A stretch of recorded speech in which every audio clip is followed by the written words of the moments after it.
Асманыбызда жылдыз жанып турган жагымдуу маанай менен салтанаттуу концерттик программабыздын экинчи бөлүгүн улантабыз. Бүгүнкү кечте көңүл эргиткен ыр болот, ырды коштогон бий болот. Андыктан сахна алдын алыс кетпестен биз менен чогулуңуздар. Теманы жазып бийлеңиздер. Дагы бир жолу Кыргыз Республикасынын эгемендүүлүгүнүн 32 жылдык мааракеси кут болсун.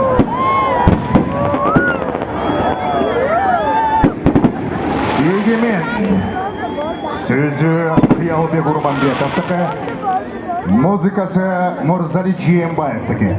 Аткаруучулар Кыргыз Республикасынын эмгек сиңирген артисттери Токтогул Рысалиев, Гульзинат Суранчиева, Тилек Найманбаев, Айзирек Момунова жана Улуттук филармониянын ырчылары Талант Токомбаев, Урмат Сатыбалдиев. Урматтуу калкым, бүгүн майрам, бүгүн шаң, тосуңуздар.